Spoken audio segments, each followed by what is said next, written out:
Hello and welcome to the Business Standard Morning Show. I'm Veenu Sandhu. Let us take a look at the stories for the day.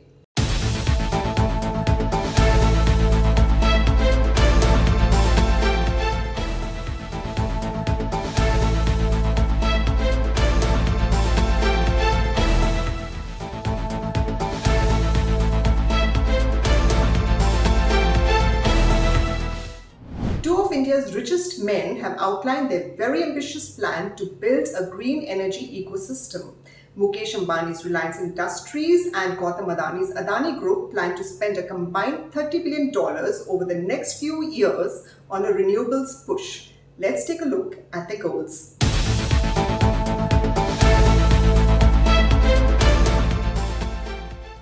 Just weeks after Mukesh Ambani announced a $10 billion investment by his Reliance Industries over the next 3 years in clean energy, Gautam Adani committed an outlay of $20 billion over the next decade for the sector. And within weeks of that, Ambani's Reliance Industries on October 10 announced two key deals on the same day: acquisition of Norway-based REC Solar Holdings for $771 million and purchase of a 40% stake in Shapoorji Pallonji Group company Sterling and Wilson Solar for $370 million. These investments and the increased activity in the green space come against the backdrop of pressures from both investors and governments to lower carbon footprints for fighting climate change and global warming. Let's take a look at the broad goals of the two groups. Reliance has announced setting up of 4 gigafactories to make solar modules, hydrogen, fuel cells, and a battery grid to store electricity at a cost of $8.1 billion. It will also invest $2 billion in value chain, partnerships, and future technologies. It plans to facilitate solutions for large renewable plants across the world and become net carbon zero by 2035. Accelerating its transition to green energy, Reliance Industries announced two major deals on October 10. Its unit Reliance New Energy Solar has acquired Norway-based REC Solar Holdings for $771 million from Chinese state company China National Blue Star Group. And it also agreed to acquire a 40% stake in Shapoorji Pallonji Group company Sterling and Wilson Solar for $370 million. REC, which has factories in Norway and Singapore, manufactures solar cells and modules along with solar-grade raw polysilicon. Reliance plans to use REC's technology, comprising 600 patents, to manufacture metallic silicon and solar panels at its gigafactory in Gujarat's Jamnagar. Sterling and Wilson, on the other hand, is a leading solar engineering and construction contractor. It has installed 11.4 gigawatts of solar power projects across the world and also provides operations and maintenance services. In August this year, Reliance had invested $50 million in US energy storage startup Ambri, which makes batteries that can store energy for up to 24 hours in a cost-effective manner. Reliance is also in talks with Ambri to set up a large-scale battery manufacturing facility in India. Adani Group, meanwhile, aims to triple the share of renewable power generation capacity in its total portfolio to 63% from the present 21%. It wants to make Adani Ports a net zero carbon emitter by 2025 and power all its data centers with renewable energy by 2030. It has also said that it will spend 75% of its planned capital expenditure until 2025 on green technologies. This month, the group's renewable energy arm, Adani Green Energy, completed the $3.5 billion acquisition of SB Energy India, which was an 80-20 joint venture between Japan's SoftBank Group and India's Bharti Group. The transaction marks the largest acquisition in the renewable energy sector in India. Both companies are looking to capitalize on Prime Minister Narendra Modi's target of increasing the country's renewable energy capacity fourfold to 450 gigawatts by 2030. Adani currently has an installed renewable energy capacity of 20 gigawatt, while Reliance wants to establish 100 gigawatts of solar energy by 2030. Adani plans to invest the $20 billion across renewable energy generation, component manufacturing, transmission and distribution businesses. Adani Group Chairman Gautam Adani said, "This opens up several new pathways for us, including setting us up to be one of the largest green hydrogen producers in the world." Ambani, whose business generates 60% of its revenue from oil refining and petrochemicals, had said earlier that India could bring down the cost of hydrogen to $1 per kg within a decade. Meanwhile, hinting at a foray in hydrogen production, Adani promised to produce the world's cheapest green electron. The industrialists have a monumental task ahead to turn their goals into reality. We will have to wait and see how they fare in this transition.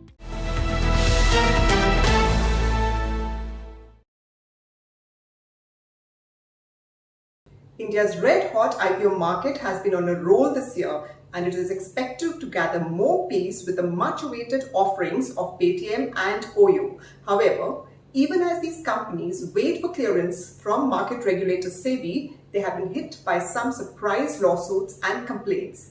Will this slam the brakes on India's record run of IPOs? What are the issues in these cases, and what's the standard time taken for an IPO clearance? Let's take a look at all of this in this report.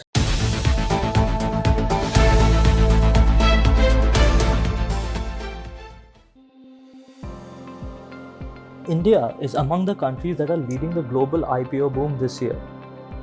According to a recent report from the consultancy firm EY, 72 Indian companies had raised $9.7 billion through IPOs in the first 9 months of 2021, the highest proceeds for the period in 2 decades. In the whole of last year, 43 Indian companies had raised a total of $4.1 billion. As many as 35 more companies are planning to hit the primary markets between October and December this year, aiming to raise a further $10 billion. However, some large issues have been hit by complaints and litigation, which threatens to delay their IPO timelines. Examples include digital payments giant Paytm, hospitality startup Oyo, and edible oil company Adani Wilmar. Paytm filed its draft red herring prospectus with the Security and Exchange Board of India in July, but it is yet to get an approval even after 3 months. The company is seeking to raise up to $2.2 billion in one of the biggest stock market filings in the country that might value the company at $25 billion. In Paytm's case, a 71-year-old former director Ashok Kumar Saxena has asked SEBI to stop Paytm's IPO, alleging that he was co-founder who invested in the company 2 decades ago but never got the share.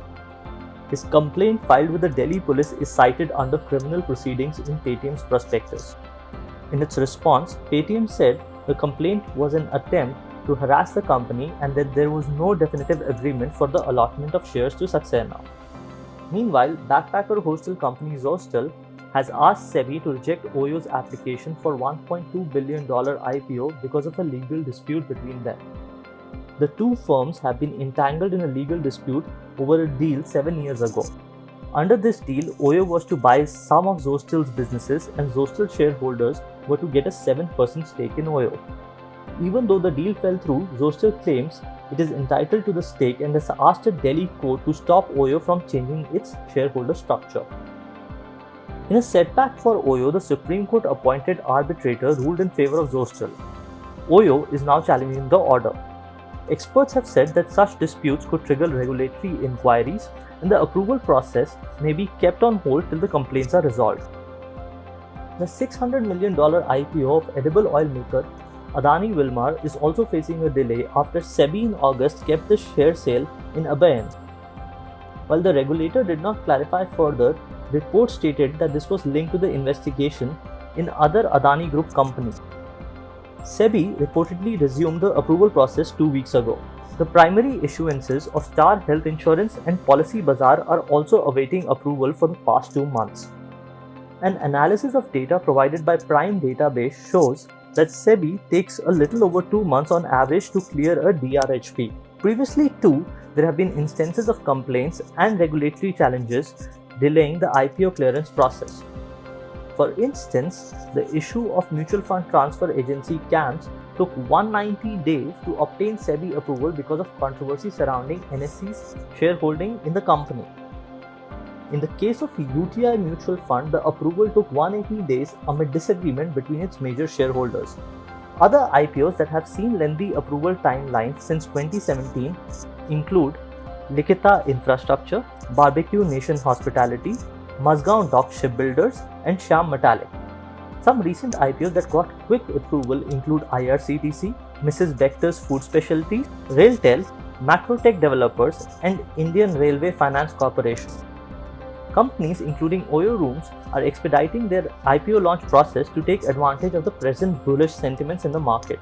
But any delay in the approval process could potentially complicate their listing plans if market sentiments turn negative.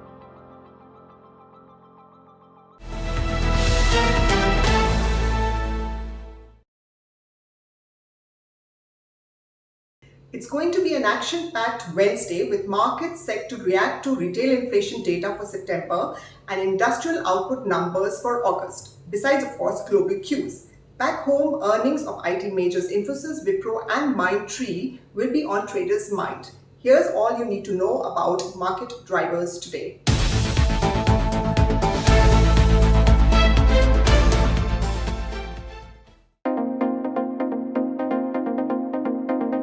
After yesterday's lackluster session, which saw the Sensex and Nifty end mostly flat, the movement today and here on is likely to remain stock-specific as more companies announce their September quarter results. Today, markets will take note of India's retail inflation data for September and industrial output numbers for August. Both were released post-market hours yesterday. But the bulk of the spotlight today will be on the IT stocks, with Infosys and Wipro announcing their quarterly earnings. Analysts expect a near 20% year-on-year jump in revenue for Infosys in the recently concluded quarter on contribution from its Daimler deal, higher adoption of digital transformation by clients, anticipated broad-based growth across verticals, and strong seasonality. Revenue guidance is likely to be increased for a third straight time. Net profit jump, meanwhile, could range between 7% and 10%. For Wipro, revenue growth projections range between 25% and 29% year-on-year. According to analysts, revenue growth will be driven by the ramp-up of large deals along with contribution from Capco and Ampion acquisitions. Corporate results apart, rising crude oil prices, which breached the $84 per barrel mark yesterday, and the potential threat of a power crisis back home due to coal shortage issues would also have a bearing on the market sentiment in the near term. Meanwhile, India's equity market is on the cusp of overtaking the UK's in market capitalization.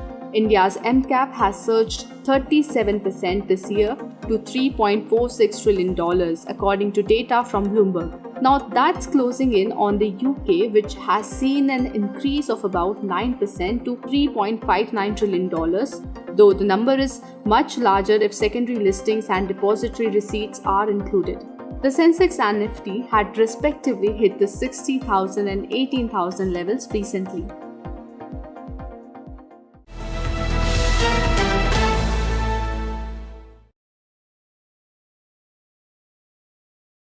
As the world reels from the COVID-19 pandemic, the importance of advances in science, world peace and literature seem all the more important. Let us take a look at the brief history of the Nobel Prizes, their impact on our world, and some of the winners this year.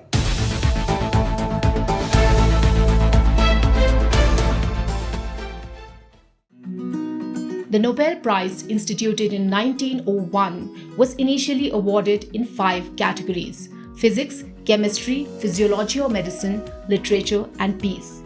A 6th award, the Nobel Prize in Economic Sciences, was instituted in 1968 by the Royal Bank of Sweden and first awarded in 1969. The Nobel Prize is named after Swedish inventor and industrialist Alfred Nobel and is awarded annually from a fund that Nobel set aside in his 1895 will for this purpose. This year's Nobel Prize was unique. We had the first Nobel for climate scientists. The Nobel Prize in Physics this year went to Sukuru Manabe, a Japanese-American meteorologist and climatologist, for his pioneering work on understanding climate change. In 1967, Manabe and Richard Weatherland wrote a research paper describing the impact of carbon dioxide and water vapor on global warming. Manabe, now at Princeton University, shared one half of the prize with Klaus Hasselmann, another climate scientist. Hasselmann, 89, from the Max Planck Institute for Meteorology in Hamburg, Germany, used Manabe's work and created computer models that managed to link weather and climate. Hasselmann's work helped scientists identify whether a certain phenomenon was caused by natural forces or human activity. The other half of the Physics Nobel went to Giorgio Parisi for his contributions in advancing the understanding of complex systems. Complex systems have a very high degree of randomness, like weather and climate phenomena. The Physics Nobel for climate scientists is perhaps a greater indication of how fraught our future is by the perils of global warming. Before this, the Intergovernmental Panel on Climate Change had won the Peace Nobel in 2007 for its role in creating awareness about the fight against climate change. The Nobel Prize for Chemistry this time had been awarded to Benjamin List and David W.C. Macmillan. The Nobel panel said List and Macmillan in 2000 independently developed a new way of catalysis. A catalyst is a substance that increases the rate of a chemical reaction without taking part in the reaction or without undergoing any changes during the chemical reaction. The Nobel Prize for Physiology and Medicine has been awarded to American scientists David Julius and Adam Patapoutian. They have understood the mechanism through which our body perceives temperature and pressure. The award-giving body said their discovery could pave the way for new painkillers. The Nobel Peace Prize this year went to two journalists from the Philippines and Russia, who have been running independent news organizations in their countries in authoritarian regimes where they face threats of detention and death. Maria Ressa of the Philippines and Dmitry Muratov of Russia received the prize for their courageous fight for freedom of expression. This year's Nobel Prize for Literature went to 72-year-old Tanzanian novelist Abdul Razak Gurnah, an author of 10 novels and several short stories, for its uncompromising and compassionate penetration of the effects of colonialism and the fate of the refugee in the gulf between cultures and continents. And the Nobel Prize for Economic Sciences went to three US-based economists, David Card, Joshua D. Angrist, and Guido W. Imbens. David Card is a Canadian labor economist and professor of economics at the University of California, Berkeley. He has won the Nobel for his empirical contributions to labor economics. Card has analyzed the labor market effects of minimum wages, immigration, and education. His work has challenged conventional wisdom. The result of his studies on restaurants in New Jersey and eastern Pennsylvania have shown that increasing the minimum wage does not necessarily lead to fewer jobs. We now know that the income of people who were born in a country can benefit from new immigration, while people who immigrated at an earlier time risk being negatively affected. We have also realized that resources in schools are far more important for students' future labor market success than was previously thought, the Nobel Committee said. Meanwhile, Joshua D. Angrist and Guido W. Imbens got the prize for their methodological contributions to the analysis of casual relationships.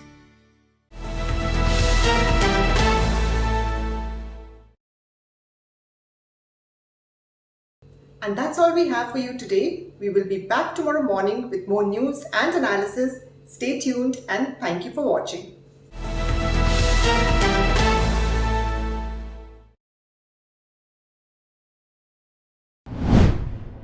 If you liked this video, share it and subscribe to Business Standard. For more news, views and insights, log on to www.business-standard.com. Do also follow us on YouTube, Twitter, Facebook, Instagram, Telegram and LinkedIn.